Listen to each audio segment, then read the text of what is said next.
He's Black Guy Fawkes, and I'm wondering if I can learn to play guitar in 5 days' time. And together, we are Fawkes and Friends. Today, the third friend who we're talking to about creativity and social justice is Patrick Windsor from Black Male House. 1, 2, 3, 4.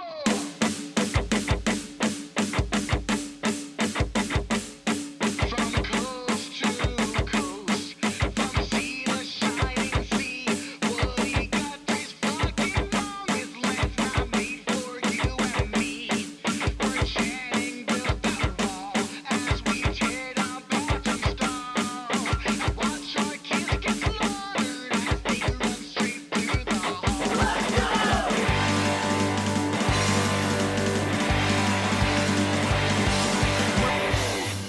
Ian, what do you think? Can I learn guitar in 5 days' time so I can get up on that Cowboy Chords open mic stage with you and do some punk rock?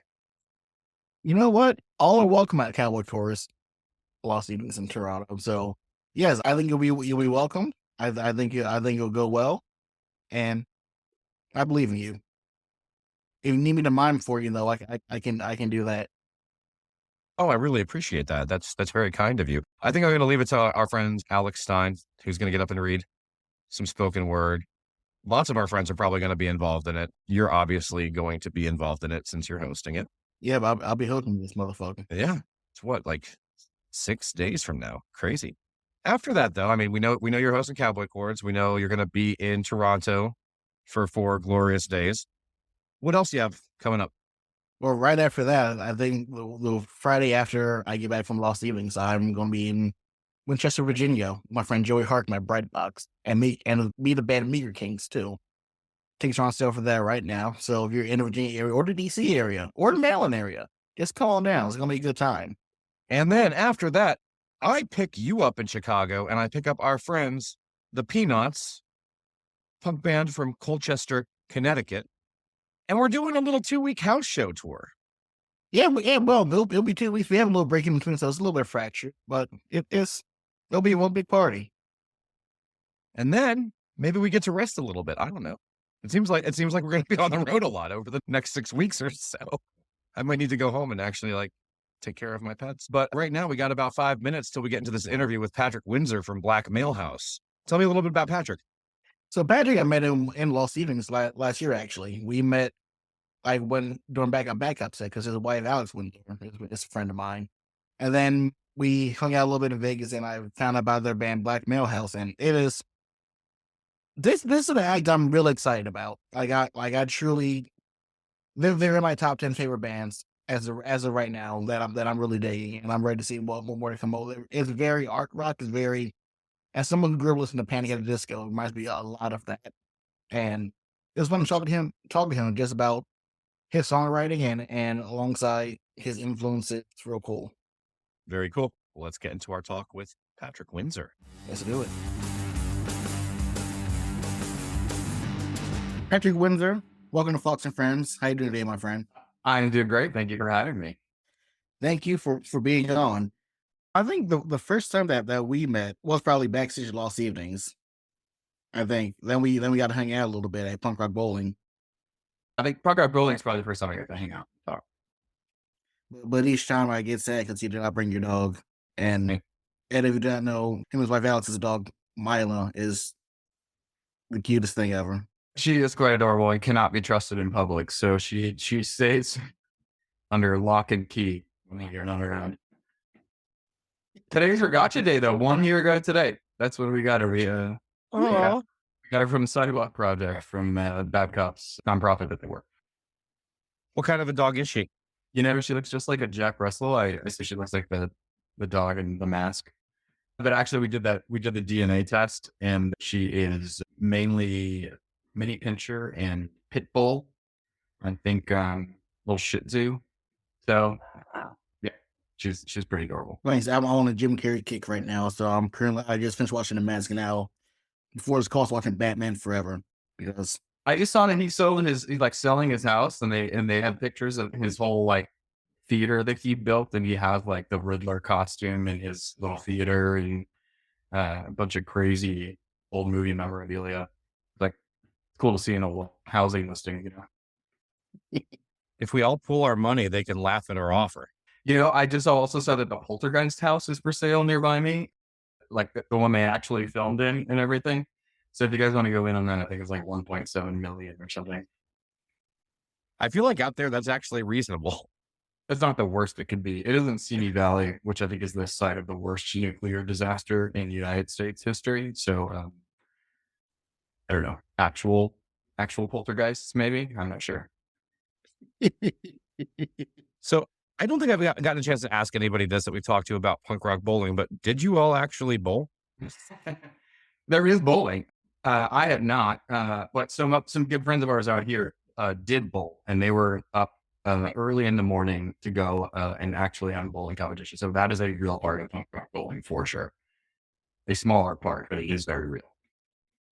Dude, that whole weekend I didn't see any bowling at all. So I was really confused on where the bowling plays in. But There's obviously some facility nearby that they do stuff at, but yeah, it's there's full competitions and everything. Our buddy brought his Dale Earnhardt bowling ball and lost miserably. see Dale Earnhardt bowling ball. Yeah. Oh yeah, big time. That was his family heirloom that got passed down to him. R.I.P. Fair enough. But let's talk about your music for a sec. Let's talk about Black Male House. So Sure. while I was reading reading more about you, I saw that you're a man with eclectic taste. You've It's played true. in many different genres. So what made you go from playing metal to now I want to do some dark power pop? The path there, I guess, is probably a 30-year path of sorts. But I grew up playing a lot of grunge, and I started playing guitar in '94. So I started with that kind of alternative world, and then I went in, and then I kind of went to the goth world. So I grew up in like the late '90s in the goth industrial scene. So I got really into dark things that way. But also, I was going to music school. So I went to jazz school for jazz guitar. My first instrument was saxophone, which I still play, and actually play all the alto sax on the Black and White record. And then my dad was really into, like most parents my dad's age, he was super into Beatles, and you know, I grew up listening to oldies, so anything from Everly Brothers to, you know, all of that stuff. And he was obsessed with Harry Nilsson. And eventually I moved to LA, and I took a bunch of his old records with me, and just started doing a deep dive in his vinyl collection, which weirdly enough, he's from LA, and that record collection went from LA all around the country. I grew up in Chicago, and then I took his record collection back to LA about 20 minutes from where he grew up. So brought that with me, kind of rediscovered a lot of his 60s records, like these old Harry Nilsson records and stuff, and then just got super into that and started writing songs like that. So also kind of bridging in with bands like Jellyfish and Silverchair. Diorama is my favorite album of all time. And all those kind of influences came together, tying back to growing up in goth and liking all the super dark shit. And I'm kind of obsessed with horror movies. And it all got put together into Black Male House. Metal is probably the genre that I know the least, I would say, right? But the one thing I've always noticed is, like, even if it's not something I'm familiar with, you can almost always see the virtuosity in people in metal bands versus like some other genres of music. Who are some of the people you really look to in like the metal kind of stuff as like being like a knockout if I was to like take a dive? And my last band in Chicago was a metal band, and it was very riffy with weird time signatures and a lot of dissonance. And we used weird alternate tunings and just got really crazy. A lot of odd time signatures like 5 and 7 and weird things like that. So the metal that I was doing and the kind of the scene that I was in was more bands like Meshuggah, and then a lot of kind of metalcore stuff like Norma Jean, or even Mastodon is also a big thing. So we got into the weirdness. I'm not really a shreddy guy. I'm not really into super shreddy or thrash as much. I like anything if it's good. There's really no, I like all genres if it's good. That's it. Every genre I'm into. And on the metal side, I'm just more into weirdness and hooks and just kind of very usually bizarre time signatures and kind of chaos that way. So I think those are probably the biggest influences on that side. I've tried to experiment with different top signature songs. I realized that's not for me. Like I've tried desperately. Well, I've tried to learn different top signatures, but I'm just get my 4 4 6 8. I'm set Yeah, basically. you know, it's a total different mindset, and I think that's what I liked different about like doing the metal stuff, and I like doing it all. For that stuff, it was a lot of like I liked that there were no limitations. You could do whatever the fuck you wanted to do. You know, you could just get as weird and crazy and fun and dissonant, and I did different tuning, so I didn't really know what I was doing on guitar, which was like kind of liberating because sometimes you get boxed into what you know about guitar and what you know about music instead of just listening to what you're actually doing. So that kind of made that fun. So I miss that aspect of it, which is just a totally different approach than the really kind of calculated harmony that you get in power pop or pop in general, I guess. In a way, the way you're describing metal, and again, it's the genre I'm probably least familiar with, but I'm kind of starting to see a correlation between like maybe the approach to that and the approach to jazz in terms of, you know, unique time signatures and experimentation. And that's a way I've never really thought about metal before. It depends on what kind of jazz, I guess, because you know most jazz is in 4/4. But there are plenty of sections of jazz that get a little wilder and experimental, so I think there is definitely a big place for that, for the kind of weird experimental places. Which weirdly enough, I was never as into that stuff as I am. I listen to a lot of jazz, but a lot of cool jazz. Miles Davis kind of blues, one of my favorite, and also do a ton of Chet Baker, and usually a lot of just like a lot of the just classic great feeling stuff. I'd be curious to know how many of those weird metal guys are also into weird experimental jazz for sure. Probably bands like Opeth and that kind of stuff that gets really influenced by, I don't know, this kind of acidy, weird, spacey stuff. So what is the writing process like behind behind Black Male House? Like how's every song start off? Are you lyrics first or melody first or You know, my thought to that has changed. I used to always start with some kind of musical idea, and many times I'd literally have an entire like uh, foundation for a song together, and then go back and come up with some kind of bigger hook to it. And the more pop stuff I've written and the more pop people I worked with, I changed my view to where I start with a hook or a lyrical idea, something of what the song is about, and I'm trying to use that as the focal point. So I think over the last couple of years, I started coming up with hook ideas first, and then working backwards or working around it that way. And I think that it ends up being more memorable when you're able to come up with a great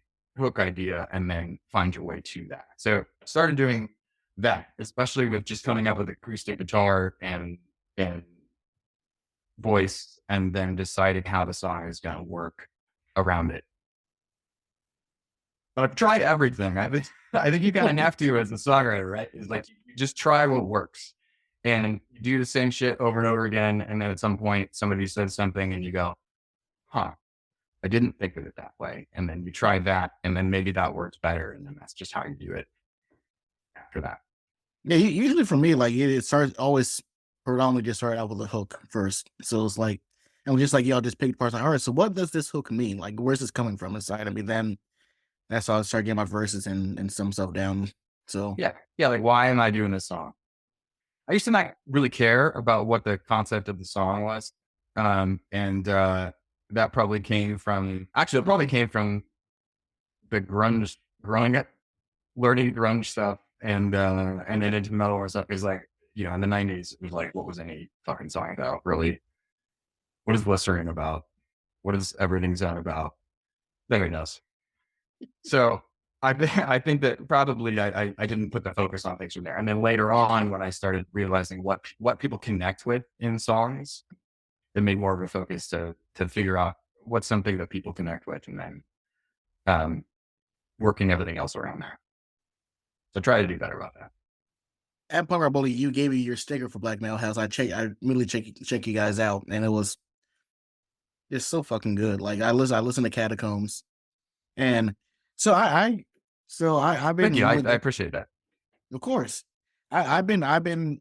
It reminded me a lot just from me being a kid back in the early 2000s. I reminded a lot of Panic! At the Disco a little bit. I did. I Like, did had- get that a lot. Yeah. Yeah. Like it had like that arch rock style, and then like there's some bands that I guess in the same genres or whatever, for lack of a better word, as you guys, like Twin Temple. So it had like that, had like those vibes towards me. So yeah, I really gravitated towards that, and it Yeah, again for the sure. album just fucking rips. I Yeah. text all my friends telling them this is your new Spooky Season album. Put it on. Thank you, man. I appreciate that. I hope to take over spooky season. Twin Temple's great too. They were at Solid. We would see them around LA all the time. And then because they used to do a lot of these like the witchy events, because LA has a spooky event like literally every weekend. It's just all the time here. So they kind of started by just hitting all of those and like handing out shit for them. So we'd see them everywhere, talk to them all night. And then one time we were in Paris and they were playing down the street, and we went and saw them, and like you could see the moment where they're like, wait a minute, what are you doing here? And it's great. They're great. I'm glad that they have kind of blown out more and more. So guessing that you're in the Spooky Season. When does Spooky Season start for you? I mean, I have literally a black and gray house, so it's it's always spooky season here without question. But it started really early in LA this year. I don't know if it is everywhere else, but everybody had Halloween stuff out by July, which is wonderful. But yeah, it's the best city for spooky season for sure. It's nonstop events, the craziest Halloween stuff anywhere, and it's usually full blown by August. I would have thought it would have been New Orleans would be the spooky season capital. So, and I should probably Salem even more than New Orleans. I haven't Oh, been yeah. to New Orleans during that, but I think for the kind of level that LA does it and how much of it is going on, like it's really an onslaught. Like last year, we went to the Delay Brothers Halloween event. They're kind of spooky drag queens that are on Shudder, and it's an absolute blast. Nobody does Halloween like the Queens. It's just like the craziest costumes you've ever seen. There was like an evil satanic puppet show. It was just bonkers.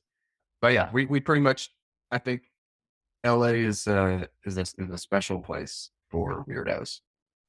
My buddy in town named Jimmy Hook, he shout out to him. August 1st, he always just sets up all of his Halloween decorations. And I'm like, sir, I love spooky season, do not get me wrong. But I celebrate it when it's supposed to be, in my opinion. In July. October. Oh, so I thought it started in July. I thought that's what you were going to say. There's no reason why I can't get 4 months of Halloween in. I mean, honestly, it's July 5th. I mean, that's it. That's the start. What else we got? Yeah. Fireworks directly into pumpkins. So I'm trying to do the math. So October, the opposite of October would be like, yeah, actually, we should do like how they do Christmas in July. There should be Halloween in May. We should bring that around. So I think It's not really anything going on. Halfway to Halloween. That's also a thing. Oh, is it? See? For sure. Yeah. There'll be events of that and stuff. Yeah. Yeah. We got spooky year round. I mean, we have multiple Halloween stores that are open all the time that never close. And I don't know anywhere else that does that. And I'll go back to what you're saying, Ed, about New Orleans. So they had like this parade they called the Crew of Boom when I went there last year. And it's fucking wild. It's just like Macy's Thanksgiving Day Parade bus up. It's all just fucking spooky. All down on Bourbon Street. And it's wild. Everybody's in costume on the side, tossing out, and people are just tossing out candy, and it's great. Sold. I'm in. I want to go. And that was my first time down New Orleans, so I got experience that, and also got experience just this is also a semi-food podcast as well, because that's all me and Ed talk about here. We're just fat kids, man. We're just fat kids. But there's no other food like New Orleans cuisine at all. Like it is. I didn't know like that you could get beignets sweet or savory, so I got a crawfish stuffed beignet, and it changed my Really? life forever. So you can get sopapillas like with sweetness on them, or you can get them stuffed with chicken or whatever. I'm all in. Eating food in the South it's the best. It really is. I say that second to Chicago, which is definitely my favorite food city for sure. We'll talk more about Chicago here in a little bit Sure. because I have some food questions about Chicago for you. Yeah. I mean, But so I know outside of Black Metal, he also produces as well. Who all have you worked with? I do. So lately, worked with a bunch of friends around here. Lately, I've been working with this lovely artist named Leah Martin Brown quite a bit out here. Doing a lot of acoustic arrangements with her, and she's just got this new solo thing that she's doing with Mutt Lang, the former Shania Twain husband, and producers, work with everybody from AC/DC to Shania, and tons of people. But anyway, so doing an acoustic set with her, and then did about an EP with this artist named Madeline Rosine, who's also out here, and she's this cool kind of like indie pop artist with super clever songs. I'm about to do another song with her any minute as soon as I get freed up. The guitar player for Black Mountain House, his name's Dan Shiz. He plays in Power Man 5000 also. So we do a lot of solo, producing his solo record. But yeah, writing for people and doing a lot of like kind of pitch writing or just pop stuff, if you know what I mean. But also, let's see, I wrote song for this saxophone artist named Mindy Abear a while back. He's this like Grammy nominated sax player who's just incredible. Actually, she played sax on Catacombs as well. She's killer sax player. So yeah. What's your approach to production like? I mean, because I'm sure everybody who does production has, their own philosophy and style behind it. Like how do you approach like that aspect, being on that side versus on, the performing and the playing the music yourself side? Yeah, it's a different process because you're ultimately giving somebody something that they want. It's not necessarily about me, though obviously they're coming to me because they like what I have to say or what I do. But I have to kind of put my own feelings about things aside sometimes to make sure that I can hear what message they're trying to get across, what vibe they're trying to get, and then get as close to that as possible. So usually it starts with, depending on how I'm doing it, usually sometimes like it'll come to me with just literally here's the chords and melody and I'm gonna sing the song on guitar. And now we have to turn it into something. And those are usually like the most challenging because it's like, okay, well now what does this sound like? Is this an indie rock song? Is this like acoustic singer songwriter stuff? Like what is this? So start with references, like give me some songs that you're feeling on the vibe, and then try to capture that kind of vibe with their tune. So that's usually how I start is, what kind of sound are you looking for? Why don't you send me some reference tracks? And then we start building from there and coming up with our own version of it. Yeah. It's more difficult for sure. I've won this by myself, honestly. What do you like more, the behind the scenes process, or do you like playing performing live? Sorry, say that again. Do you like the behind the scenes process producing, or do you like performing more? I think at this point I like producing more. I love playing live. It's tough because it's a different vibe. It's a different feel.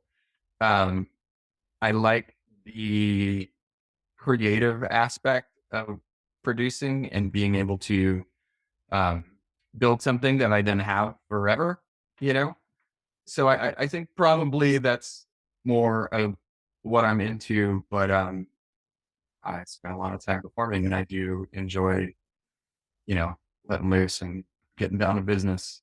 I definitely miss that about the metal band for sure because it's just a blast getting to, throw down crazy riffs and yell in people's faces. So I guess I like both sides of it. I'd pick probably production, which is good because I can't perform live forever. So. And me wondering this too. How do you compare the different music scenes in Chicago versus LA? That's a great question because they are very different. Well, here's the funny thing too is I know so few LA natives here.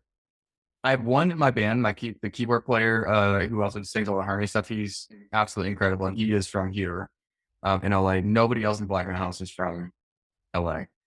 Technically, I was born here, I guess I should say, but left pretty young, so I very much identify as Chicagoan. But yeah, this place is still full of transplants. But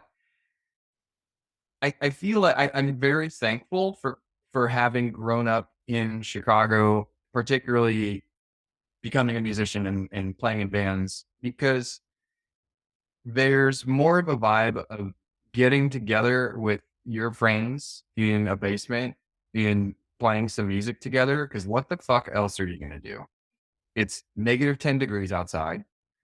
You basically can play in a band or become an alcoholic or both, I guess, and hit the bar. But there's not so much of a culture of hired guns or, kind of this one person in control. It's just there. It feels a lot more collaborative, and just the idea of getting together with your friends and making some music, because that's a fun thing to do, and making music is bitching. I don't know if that's as much out here. At least that's the vibe I'm getting, and maybe it's just where I am and how the state of the industry, but I still feel this way. In LA, it is very hired gun. It is very like, somebody has songs, and each show they hire a group of people to go and literally they have to pay all of them to come to band practice and then to go play a show. And that's a very different vibe. So I'm glad that I grew up in a scene where it was literally just, oh, you play guitar, I play guitar. And then you just put a band together and you write some songs and you have some fun. And maybe you go out and play it together. The other thing I think is this, that too, admittedly I left LA left Chicago about 8 years ago, but it still feels this way. The shows there are very like they're centered around a theme. You get bands playing together. There's a little bit more focus of, let's put on a show, like 3 or 4 bands that all have similar vibes. Their fans or friends will like each other, like each band, and then maybe you grow your fan base that way. Where here, it drives me nuts. Like every bill is 5 bands that sound nothing alike at all. You'll have a metal band, you'll have a pop band, you'll have a classic rock cover band, and they'll all be on the same bill. And everybody has a set time, and all your friends come out and during your time, and they see you play, and then they leave, and then the next one comes in. It's so weird. It's so weird. Like we dress in all black, nice kind of suits, and play this dark power pop, and you'll see the band before you will be literally like a blues cover band. You're like, what are we doing? So there are some weird things for sure. I'd say I love LA. I really do. I don't want to go anywhere else. But musically, I think it's reflected in Chicago's music too. I think. Going on top of those mixed genre shows, I feel like they can work. I feel if the same message in their music, if the same message in their music, if that makes sense. Like they're both singing about the same top subject matter. And I feel like that's one thing. But if they were just, I've seen like metal bands mixed with hip hop acts, mixed with punk acts, and it again nothing made sense. So, Yeah, I agree. There's always crossover, and I also should say, I mean, in a perfect world, I also don't necessarily like shows where every band sounds exactly the same. And I felt like that was, especially in the metal scene, that's a big diverse. Just like, one band after the other sound exactly the same. So I don't necessarily think that that's great either. But yeah, message, absolutely. And, even just like when Temple opening for Ghost, obviously they don't really sound necessarily anything alike, but as far as the vibe and the message and the theme goes, yeah, they're pretty spot on. So I agree with that, but that doesn't seem to be now. But nobody's thinking about that at all. It's who can play, who's available. I also wonder if it's like a place that's trying to hit all. Like I'm assuming these are like ticketed events, so like we'll sell it to the blues guys, the power pop, the metal, the hip hop guys. I'll buy a ticket to the same event and they just won't stay for the whole thing. I wonder if it's some kind of thing like that. I don't know. Yeah, think of it. I think it really is just it's in their mind. It's like 5 different shows in one. Yeah, I mean, it's like this band show, this band show, this band show, this band show, and everybody's gonna buy tickets, come to see it, leave. Buy tickets to the next one, leave. Buy tickets to the next one, leave. That's kind of what it is. Which is kind of a bummer because I miss those nights of an evening of good, solid music that I know I'm gonna do that you want to stick around for. Like those are the best. And I do agree about not wanting every band to sound the same, because as much as I love punk rock bowling, I heard almost the same drum beat almost every song by every band, and like I need to break up that monotony. So in between like festivals, I believe just put on hip hop and Yeah, absolutely. And honestly, I think your stuff is kind of a great mix in there where it clearly fits everything, fits the vibe, fits the message, but you're not just straight punk rock. Like you've got, I hear some of that art rock for you too. That kind of Panic at the Disco drama and chord changes and things like that. So I think you bring a good palate cleanser between the same drum beat. At a punk rock festival. yeah, like that whole scene. Like I grew up listening to before I got into like the whole Frank and Against Me and Gaslight, like that side of me. Like when I was younger, I got really big into My Chemical Romance. They were such a big influence on me, like just production wise and just like making everything like sound different, like each song basically, or this almost each record too. Panic was a big influence on me. Then going back to Chicago on Fall Out Boy again, like every Sure. album had lyrically and instrumentally was just, I feel like was a little bit was challenging, and I love every single record I've heard. Well, almost every single record I heard from them. I'll say that. But again, just big influence on me. So Yeah. I like the idea of making my records a little bit like kind of a 180, because I don't want to keep doing the same stuff over and over again.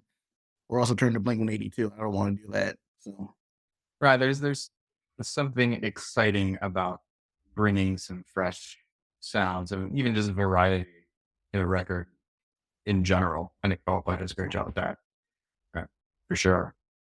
And we were listening to Black Parade like just yesterday, driving somewhere, and I think that album has aged better. It completely holds up without question.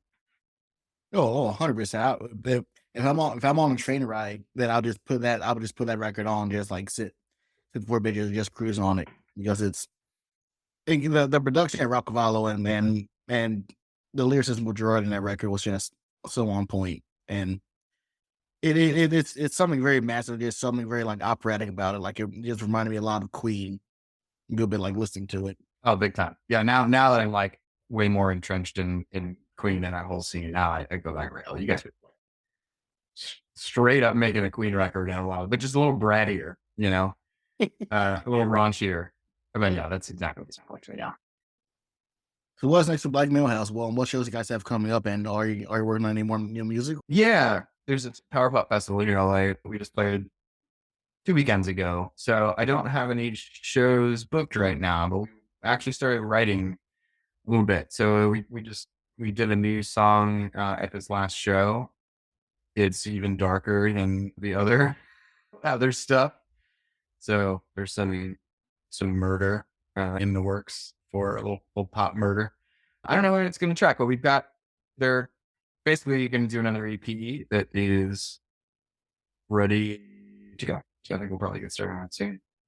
I just another record. So I used to have a band in Chicago called Tub Ring that we just got back together and recorded a new record with those guys, because most of them have moved out to LA. So we were able to do a new record out here, and that's coming out in October. And that was a band that was kind of started in the 90s. I joined in the 2000s. And it's like very like Mr. Bungle, weird, experimental pop rock stuff.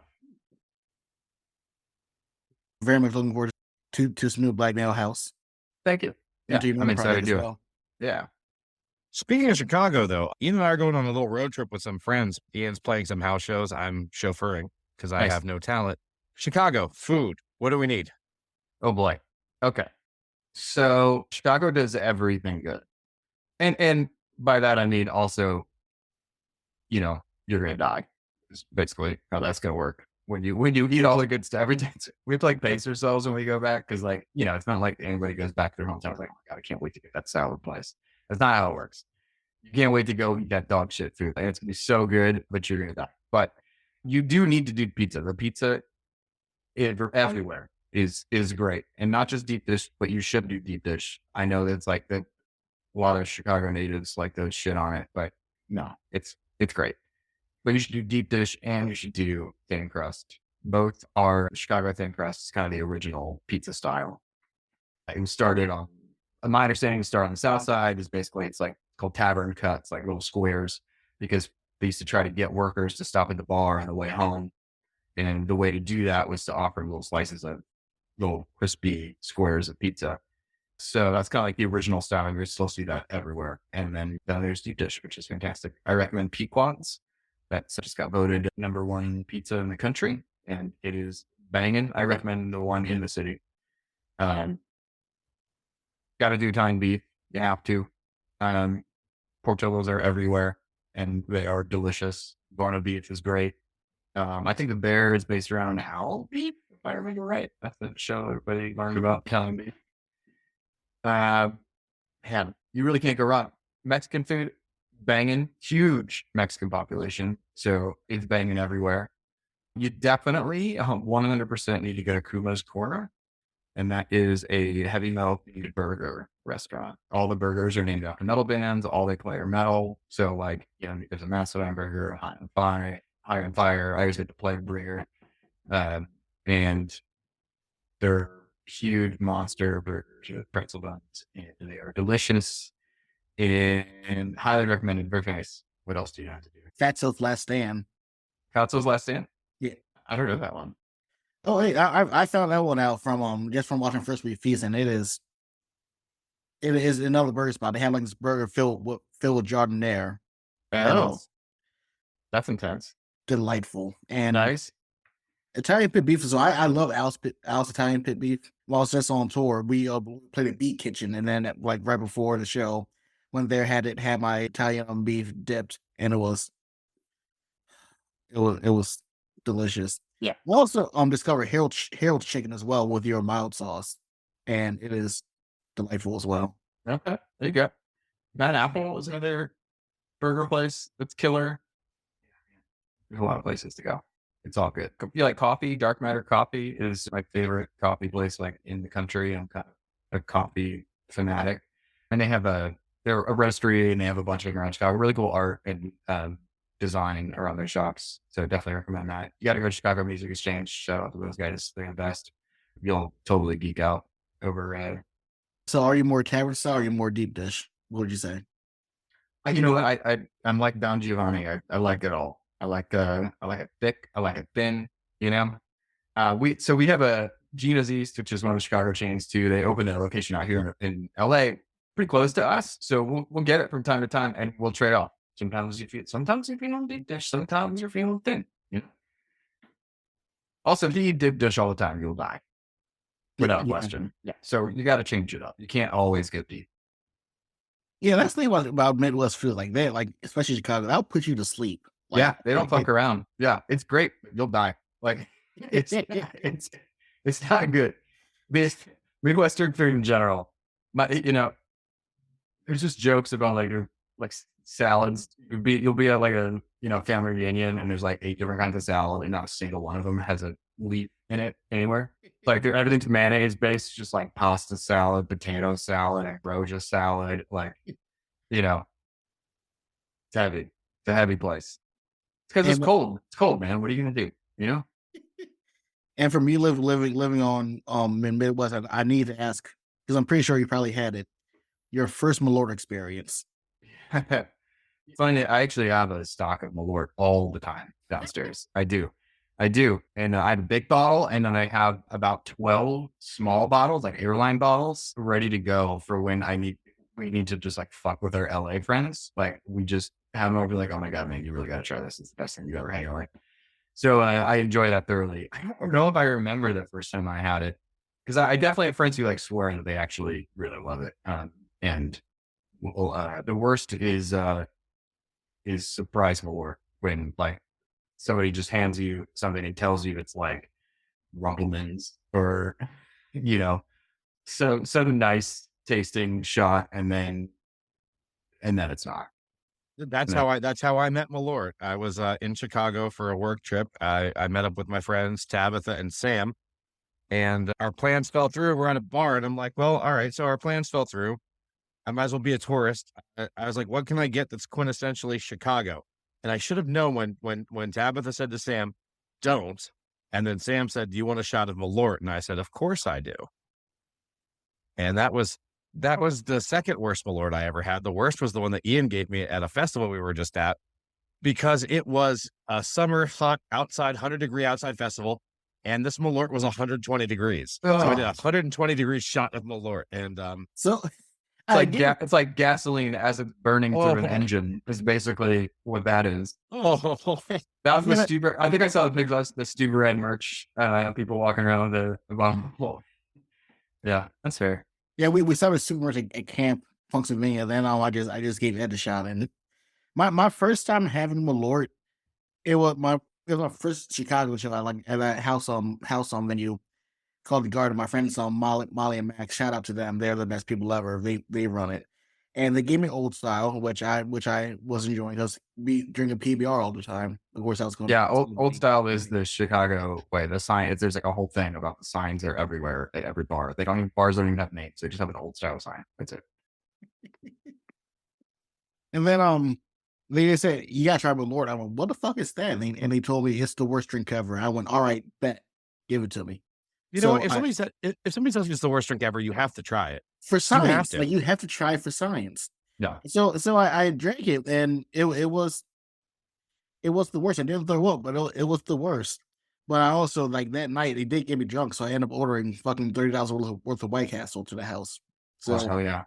I just had my breath smell like Malort and steamed beef and onions, and it was the worst. But We're the best. Subjectively. My mom Yeah, sends me Malort shit sometimes. She sent me like a Malort marshmallow. It was literally like a marshmallow infused with Malort. I can't say that it was good, but you know, And It was a scary. thing you props have to now her tried. for- Yeah. yeah, exactly. Did you see that there's this place in the suburbs that was you know how they just have like two broods of cicadas at the same time in the Illinois Yeah. area, right? So it's like cicada getting over there. So a brewery in the Chicago burbs started doing cicada infused Malort shots. I've seen that. Yeah. Which somebody I was talking about somebody recently, and he's also from the Midwest, but he's from Wisconsin, and he was just like, "Why would you even do that?" And I was like, "It's the Midwestern tequila worm, dude. That's what it is." So that's fucking gross, obviously. And then they just got fined because apparently this might be shocking, but you can't feed dead bugs to people apparently. So they got in trouble. I think someone described it online as it says like Malort with like a lobster quality to them. That just sounds fucking worse. Like I don't Or want better. no. I better. don't want Scoutfest with Malort like that's no. I'm okay with that. I don't want to throw up. Yeah, I'm out. But I have it here all the time. So it's good reckoning with your LA people. It's a good rude awakening. It's how we introduce them to Chicago. Well, when I head back over to West Coast, we'll do a shot Malort together. There you go. I'm in. I'll have it ready. I have to wash my hair during that trip, so I can't have them alert with you guys. You should have to wash your Wash hair. my is that hair. what you said? Yeah. Yeah, like I'm real busy that day. I gotta water my Yeah. plants. Yeah, I got you. I gotta go fold the dishes. I'm sorry. Yeah. Hold the torch. Yeah. So Jesus Christ. Jesus. So now I think it's time for that part of the show where we have our mini games. Oh, I'm ready. What's our game? 1, 2, 3, 4. Pass, motherfucker. And we'll be asking some quick fire questions. Okay. So my first one to you is what's your Mount Rushmore? Your top 4 records from your dad's collection. Specifically for my dad's collection or just top Yeah. 4 records? From your From your dad's dad's. collection. My dad's Yeah. collection. Okay. Harry Nilsson, Aerial Ballet, Beatles, Rubber Soul. Probably also going to be Beatles Revolver, and Harry Nilsson, Nielsen and Shielsen. I think I'm gonna go. I'm just gonna stick with Beatles and Harry Nilsson. You say 4? Is that it? Is that 4? Yep. Okay. Okay. I think I'm gonna stick with that. And judging by the posters behind you in your very cool blackout studio, what's your Mount Rushmore of classic horror films? Okay. What's classic? What? I leave the definition up to you. Okay. I'm gonna say definitely The Exorcist. I think it's probably my favorite of the old ones. I mean, probably favorite in general. I'm gonna say, let's go Rosemary's Baby, and let's go 80s. Big Time Hellraiser for sure. Or is Alien, because I'm going to see the new Alien tonight. Yeah, I'm gonna go with this. Who do you think's the most overrated horror movie villain? Overrated horror movie villain? Yep. Jason, 100%. Yeah, I think out of all like the classic franchises, the whole Friday the 13th thing, I think is pretty overrated. I'm not a big slasher guy in general, I have to admit. But yeah, I don't know. I've gone back and watched them like that. Yeah. For me, it's Jigsaw. Like I never got in. I never understood the Saw franchise or what made it so popular. But Really? Man, when that movie came out, it was pretty. That first Saw was like, I didn't really think of it was weird when Jigsaw like turned into a like horror villain, because I didn't think he was particularly a big part of that movie. Kind of like Pinhead wasn't really supposed to be a thing for Hellraiser. He just turned into that. But when Saw came out, it was pretty substantial. I mean, like, it was like nobody had ever really seen anything like that before. I just watched that last Saw movie with Chris Rock in it, and he's fantastic. I think he needs to get more credit for being a good drama actor. I thought he was very, very good. And it was actually not a bad movie. I would never guess that from Chris Rock. But Yeah, I wouldn't either, but give him a shot. He's solid. I didn't even know Chris Rock was in a Saw movie. No, I know, gotta right? check that out. I think what happened was what I think happened was like somebody wrote a movie and they were like, man, this is a cool movie, but like nobody's gonna give a shit. What if we just made it a Saw movie? And they were like, I mean, I guess. And then they just like said Jigsaw a couple times, and now it's a Saw movie. It was not bad. I have one more for you on same vein of like classic horror. What's your Mount Rushmore of B-rated horror movies? Oh boy. I'm gonna D-rate. Just shitty. Yeah. Shitty horror movies. Brain Dead, does that count? Which one? Brain Dead / Dead Alive, the Peter Jackson total camp movie, right? Let's say that. Plan 9 for sure. Classic. Actually, fun thing about that is the new Tubring record we just recorded, we did in the same studio that they filmed Plan 9, which is kind of wild. It's a recording studio and venue now, but the recording studio itself is the exact room where they filmed Plan 9. So that's fun. Killer Clowns from Outer Space. Actually, just watched that recently, which I had not watched in a long time, and absolutely holds up as ridiculous and fun. Does Trilogy of Terror count? Is that campy enough? That was kind of a big deal when that came out, I guess. Yeah. Because the little tiki guy is pretty damn campy. Since we're about the same age, I think, and apparently had similar tastes with some stuff growing up, what's your Mount Rushmore of like 80s and 90s goth bands? So, The Cure, for sure. That was the thing that really, really brought me into it, and actually probably ended up being a big bridge back into the pop world because, The Cure guy is super poppy and whatnot. But for sure, and to this day, I still think like Pornography is really the best goth record ever. So definitely The Cure. Definitely Susie and the Banshees for sure. Same thing, but that was a big one for me. I'm gonna say Bauhaus. I guess I kind of have to, especially for how significant they were for all of that. And then Echo and the Bunnymen. So yeah, though I have to say I really started getting into goth in the 90s. So I kind of went back through all of it. Those bands were all doing the 90s, I guess. But then it was again like Switchblade Symphony and a lot of the Cleopatra records stuff. London, From the early London After 90s. Midnight. And all Yeah, that. for sure. Absolutely. What are your musical guilty pleasures, if you have any? So I'll preface this by saying I don't feel guilt about liking things anymore. For sure. I think that I've probably felt that way in the past where like, you know, just scream singing the Moulin Rouge soundtrack in the car until you get to a red light and just turn it down with shit. But so I don't now I don't give a shit because, you know, I'm 41 and who has time to feel bad about liking things. So I'll say that. But if there's things that I feel, so I'll give maybe some examples of like shit that maybe is not considered cool. Yacht rock for sure. So, Hall & Oates, absolutely. I've been listening to a shitload of Ambrosia lately, which is another.